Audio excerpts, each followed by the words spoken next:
Yeah, that's what I want. A laugh track. Okay. So, given that was good. Given dy dx, I'm giving you a point. So look, they're using y up here, right? Yeah, it's recording. Y represents any solution to this thing. Y could be many different functions. Okay, a lot of times in the question they'll say f of x is a particular solution. So f of x is one solution to this thing. All right? And we know that f of 1 is 0. We want to know, is that a maximum, minimum, or neither? Well, how do we check if something is a maximum? We got a couple ways we can do it, but in this scenario we got to do specifically. Well, we got to check the derivative. The derivative has to be what?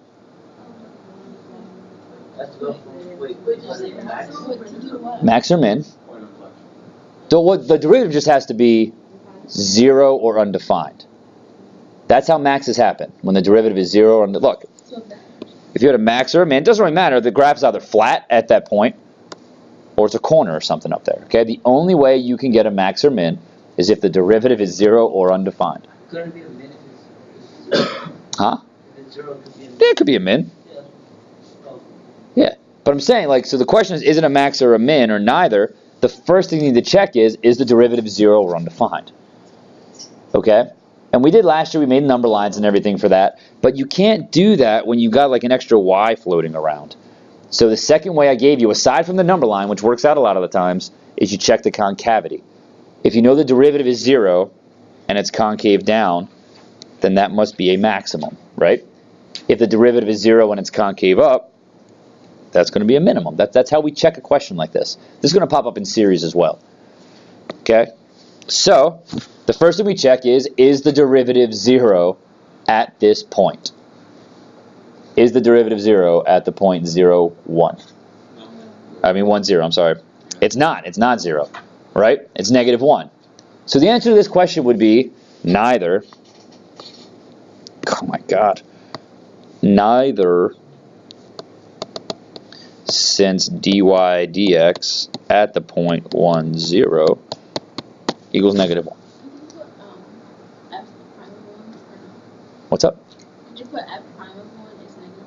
I think you could put f prime of 1, yeah. Okay? Same thing. That's it. If the derivative is not 0, it cannot be a max or min. Okay? So let's go through, let me change the point, and I'll show you how to handle it if the derivative is 0, okay? But if the derivative is not 0, it cannot be a max or min. What is f of x doing at this point, 1, 0? Huh?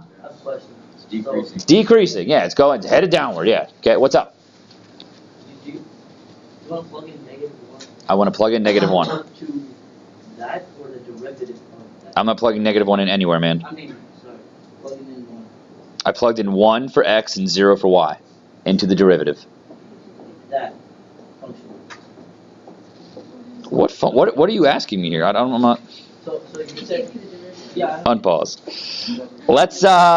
Let's pretend the point wasn't 1, 0. Let's pretend the point was 1, 1/2. Okay, won't that be fun? Yes, good answer. Cool. Now the same question, is this a max, a min, or neither? Okay, so let's erase this. Up here in the crinkly over there. Michelle, you just eating the entire world? What, you had a big salad? Now what are you eating? A granola bar? So healthy. It doesn't matter. Yo, does it make sense that when I plug 1, 1/2 into this thing, do we get 0 for the derivative? Yes. Which means the graph of f of x is horizontal at that point. Okay? That's what that means. That's what we need to check. So, that's the first thing we're going to say. dy dx with a weird, now it's a rectangle instead of a triangle. That was good. Okay? At the point 1, 1/2 is equal to 0. That's the first thing. Okay. Is that the proper notation? Yeah. If you want to plug something like multiple things into something that doesn't have like function notation to plug it in, you just put like a bar and say what you're plugging in. Okay? You could write it out too, like at 1, 1/2 dy dx equals. It's weird. So anyway, we need the second derivative. We got to check the concavity. We got to derive this dumb thing. Okay? So we're going to get d squared y over dx squared is equal to, and when we derive 2xy, I know you know all these derivative rules and you love them. We got to do the product rule. Okay?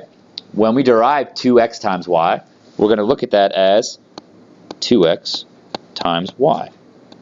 So our product rule says derive the first thing first, which is 2, times the second, plus leave the first alone, times the derivative of the second, which is not 1.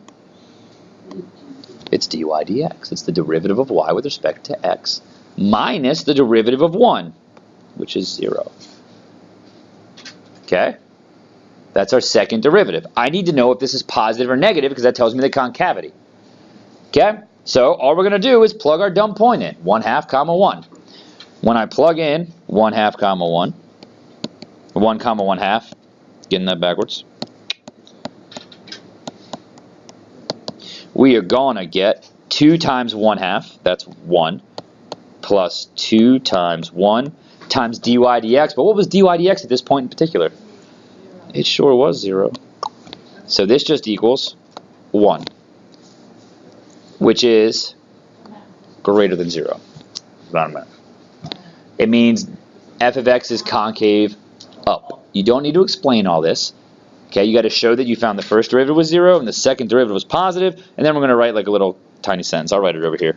Okay, 1 comma 1/2 is a local min since dy dx is 0 and the second derivative is positive. Okay? Again, I know sometimes y'all want to explain out why that means it's a min. You're going to talk about concavity. You don't need to say that. You just got to say, hey, I checked the first derivative and the second derivative. It's a min. That make sense? Okay. Let's go to B. B says use Euler's method with 2 equal subintervals to approximate f of 0. Well, we're already at f of 1. And if I know f of 1 and I want f of 0, I have to move backwards on the x-axis. Make sense? We're going in 2 steps. I have to go from 1 to 0 in 2 steps. What's delta x going to be? What? What, Molly? Negative 1/2. Excellent.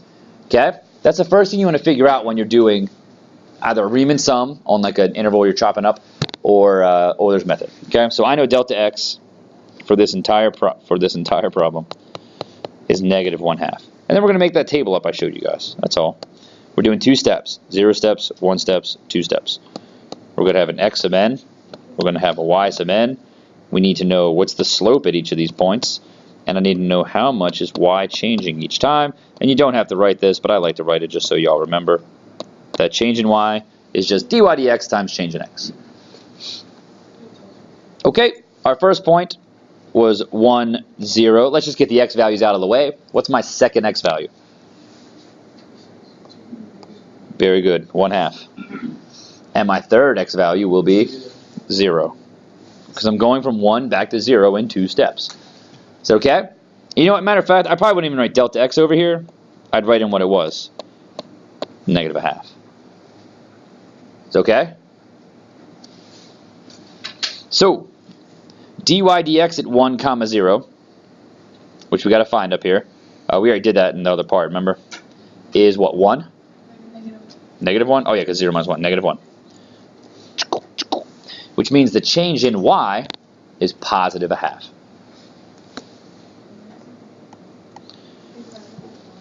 Okay? And to make sure we're okay with this, look, let's just go back and think about what we're doing graphically here. Look, we're at the point 1, 0, right? I'm telling you the slope there is negative 1. Okay? That means the slope looks like this. Is that okay? But we're not going back a full step. We're only going back a half a step. So by the time I get to 1/2, y would go up to 1/2. That's what we're saying. Okay? Then we're going to recalibrate, find the slope again. So, y sub n is 1/2 because we're moving up. And then dy dx at this point is what? 2 times 1/2 times 1/2? What's that? 1/2 minus 1? Negative 1/2? Negative 1/2. Which means dy dx is negative 1/2 times negative 1/2. Not dy dx, delta y. is 1/4. But we're already at a half, and we're adding a fourth. So that means 3/4. That's how much y changes. Yep, it's an estimate to how much y changes. And then your answer, you just write this. Y of 0 is approximately, actually, we got to use f here because we're talking about f of x. F of 0 is approximately 3/4. How fun was that? You have to determine Explain. over under. Thank you very much. It's going to ask us, is it an over or under estimate? The way we determine that is based on the concavity. We're moving along the tangent lines. So if the graph is concave up, let's think about this. If the graph is concave up and you move along a tangent line, you're going to be under the graph. Yes, it's an underestimate. If your graph is concave up and you move along the tangent line, you're going to be above the graph, regardless if you're moving forward or backward. It's above the graph, so it's an overestimate, okay? So when I ask you that question from Euler's method, or if you see it on the AP test, you got to find the concavity and see. All right? So we need to find the second derivative, which luckily we already did way up here somewhere. Okay, let's just steal this for a second. Let's copy that. Badoo. Okay, everyone understand what we're doing right now? We're checking the concavity. Listen, have we just drawn an arrow to the second derivative? What do you mean draw an arrow? Just write it out, man. I don't. Okay. We're checking the concavity on the whole interval. Okay? So look, if they ask this question, the concavity should either be positive or negative the entire time. All right? So let's keep going here. We have 2y. I'm going to simplify this. Plus 2x times dy dx. All right? But we have a formula for dy dx. It was 2xy minus 1. Are we okay with that? Remember that? So this is really 2y plus 4x squared y minus 2x. Is that right? And we technically have to determine what kind of number this is going to be. Cool. This is a little bit weird because I just made this up off the top of my head here. But generally, it's pretty easy to do. Like normally, they'll both be like squared things added together or something, so you know it's positive. Okay. But if you think about this, our x is going from 1 to a half to 0, and the y values are all positive, right? Do you guys see this? 0, a half, 3/4. Okay. So if y is positive, this is a positive number. True. 4x squared y is a positive number. We're adding them together, and then we're subtracting off some stuff. 2x is going to be a positive number, right? All right. So you could check the concavity at each point, which is kind of a pain in the butt. But if you plug in 1, 0, which is the point we started at, right? What do we get? We got -2, right? So the concavity there was -2. Let me write this out. At 1, 0, we're concave down. True? So it's underestimate. Well, you technically got to check it on the whole thing. At a half, 3/4, which was our second point. Does that make sense? At a half, 3/4, we can check the concavity here. 2 times y is going to be 1. Plus 4 times this 1 times 3/4, 3/4. Minus 2 times that is 1. So that equals 3/4. So that's concave up.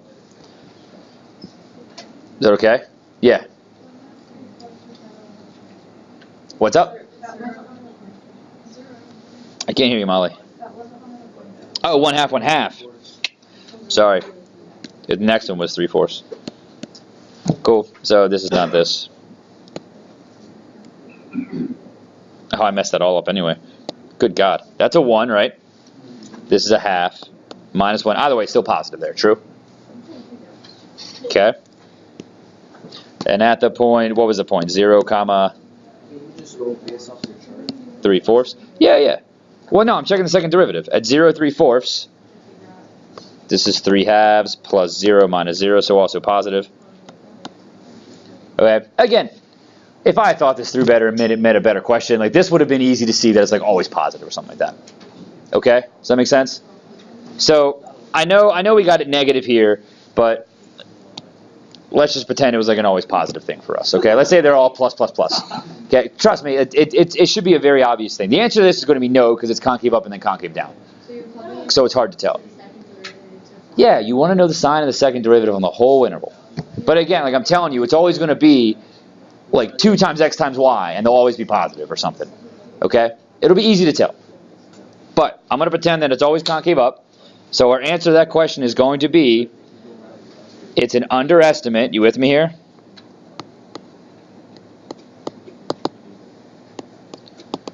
Since the second derivative is positive on that interval. Yes? That's how you answer that. You look at the concavity. You can write because f of x is concave up. That's the same exact thing. Yeah. There's no room. Wait, that's all right. Write it somewhere else. Okay?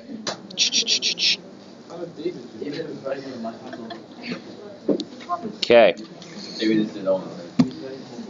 Let's focus, kids. Very good, Chris Dunn. You immortalize. Okay. Can you say my name on there? Oh my gosh. This question is different because I'm not telling you the starting point. I'm telling you the end approximation. It's gonna be on the. Is this a backwards? Yes. So let's go through how to do this. So that's gonna be the test. Build a chart. I am going over it right now. Yes, I would expect to see this on Friday. Okay. Okay. So we're still going to make our table, but we have to start with like a variable point. Okay? And it's important you read these carefully and understand the different kinds of questions they're asking. Last question, I gave you an initial point and asked for approximation. You had to move backwards. Here, I'm giving you the approximation and asking where did we start. They're different things. You can't do what we did last question to answer this. It's going to be wrong. Okay? So, we're still only going 2 steps. We're still going, the approximation of g of 1 is 2. Right? Okay? And find g of 0. Great. Why is this confusing me for a second? Solution differential equation, most such that the approximation of g of 1 is 2. Yeah, okay, yeah. So, no. This is saying we started at 0, and we moved 2 steps and got to 1. And our approximation there was 2. What's delta x? That's the important part. Delta x here, got to be a half. Okay? So we're going to make this chart. No, it's positive a half, because we're going from 0, where we started, to 1. Okay? And I'm telling you the end result. Cool? Different than the last question. So, we're going to have, oh man, is my battery dead on this pen? No. That's why the squares and stuff.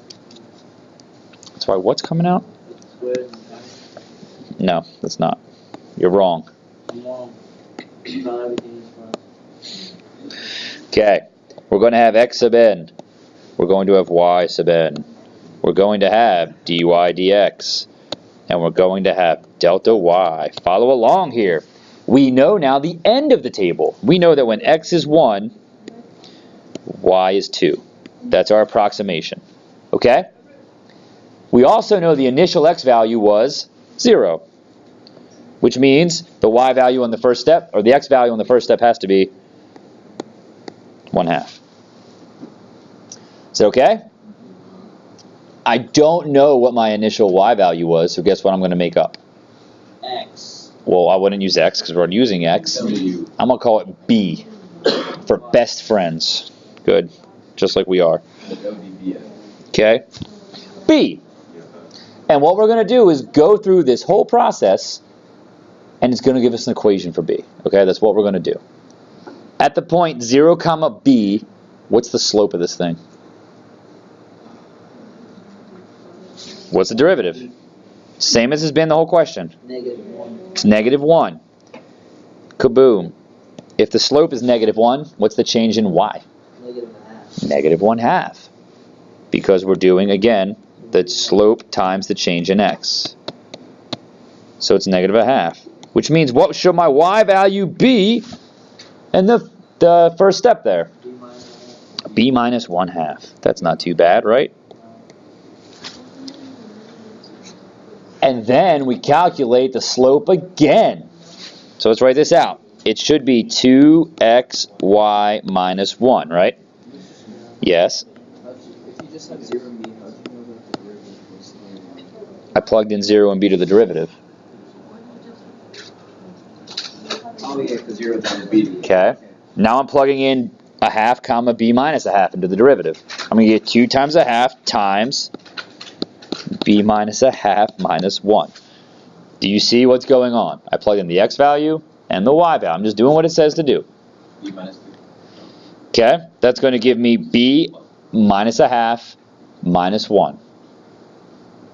Yes? This is b minus 3 halves. Okay, that's the value of the derivative right here in our table. But that means the change in y, now b minus 3 halves is just some number, I just don't know what b is. So the change in y is that thing times negative 1/2. And if you multiply that by negative a half, you're going to get negative a half b, because that's delta x. I thought delta x was positive. Oh, damn. Okay, you're going to get positive 1/2 b. This is the wrong number either way. Minus 3/4. Sorry, good call. Okay? That's correct, right? B minus 3 halves times a half. Yep. And what am I going to do with that thing? That's my change in y. That equals 2. Does not equal 2. This is how much y is changing. What do we do with that? You add it to what y was, and that has to equal 2. Okay? We have to add the change in y to what y was. So we're going to get, right here, 3 halves, oh my god, 3 halves b, you all with me there? Minus a half minus 3/4, which is minus what, 5/4? We okay? You said that equals 2? Yes. Where did the 3 halves b minus 5/4 come from again? Okay. Look, we're adding what y was to how much y is changing. That has to equal 2. What do you mean, what positive? No, why would it be positive? Yo, there's a big plus in the middle of that, man. Yeah, I get what I'm saying. You just plus. Huh? Yeah, they're over there, man. See how it says second minus there's a negative. This is a minus, but this is a plus, dude. Why would I make that a positive?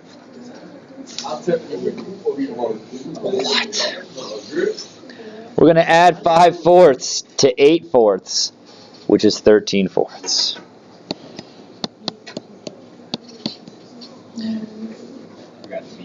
We're going to multiply by 2 and divide by 3. B must have been 13 over 6. Okay. Is that right? 26 over 12 is 13 over 6. So our answer is that g of 0 must be 13 over 6. 26 over 12. 26 over 12.